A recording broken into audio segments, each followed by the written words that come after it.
Hello everyone, আসসালামু আলাইকুম। Welcome back to my channel. আজকের ভিডিওতে আমি 4টি ড্রেস ডিজাইন দেখাবো সামার ফ্রেন্ডলি। এখানে আমি গজ কাপড় ব্যবহার করে ড্রেসগুলো বানিয়েছি। প্রথমে যে কামিজটি দেখাচ্ছি, এটি বানানোর জন্য 2 গজ 12 গিরা কাপড় নিয়েছি, 2.5 হাত বহরের। এখানে 46 ইঞ্চি লম্বা কামিজ হয়েছে। আমি প্রথমে হাতার ডিজাইনটি দেখাচ্ছি। হাতায় ডাবল লাইন পাইপিং করেছি সালোয়ারের কাপড় দিয়ে। গলায় ফ্রন্ট সাইডে মেট্রো গলা এবং ব্যাক সাইডে গোল গলা করে নিয়েছি পাইপিং দিয়ে।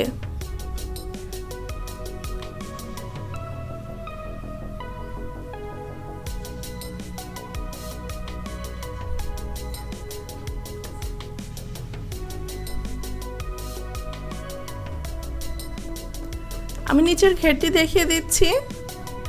ফ্রন্ট সাইডের নিচের ঘেরে ডাবল লাইন পাইপিং করেছি এবং বাকি সামনের পাশ এবং ফ্রন্ট সাইড ব্যাক সাইড উভয় পাশেই পাইপিং করে নিয়েছি।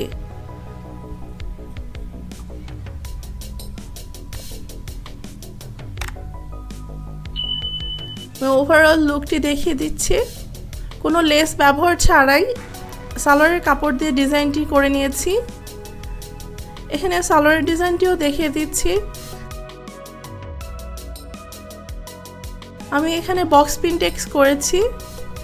কামিজে যেহেতু আমি ডাবল লাইন পাইপিং দিয়ে ডিজাইন করেছি, তাই সালোয়ারেও ডাবল লাইন পাইপিং করেছি। এই সালোয়ারের মেকিং ভিডিওটি আমার চ্যানেলে আপলোড করা আছে, চাইলে দেখে নিতে পারেন।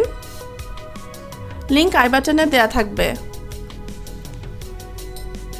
আমি নেক্সট ডিজাইনে চলে যাচ্ছি। এই ডিজাইনটির জন্য 2 গজ 12 গিরা কাপড় নিয়েছি।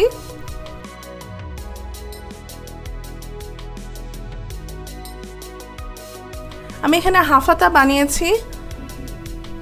সিম্পল গোল গলায় 9 ইঞ্চি লম্বা করে ডাবল লাইন লেস লাগিয়েছি। হাতায় জয়েন্ট লেস উপর দিয়ে লাগিয়েছি, নিচের ঘেরে চিকন লেস এবং জয়েন্ট লেস লাগিয়েছি।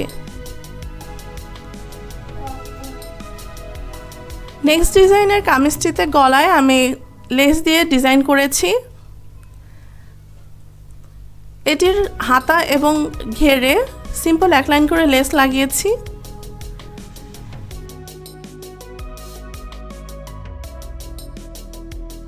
নেক্সট ডিজাইনটি অনেক সিম্পল অ্যান্ড সুদিং একটি ডিজাইন। আমি এখানে হোয়াইট কালারের কামিজের মধ্যে অ্যাশ কালারের লেস দিয়ে ডিজাইন করেছি। হাতায় এক লাইন এবং নেকে ডাবল লাইন করে 10 ইঞ্চি লম্বা করে লেস লাগিয়েছি এবং নিচের ঘেরে সামনে এবং পিছনে 2 পাশেই লেস লাগিয়ে নিয়েছি। খুব সিম্পল করে আমি এখানে ড্রেস ডিজাইনগুলো করে নিয়েছি সামারের জন্য। আমার ডিজাইনগুলো ভালো লাগলে ভিডিওটিতে লাইক দিবেন, চ্যানেলটি সাবস্ক্রাইব করবেন। Thank you for watching.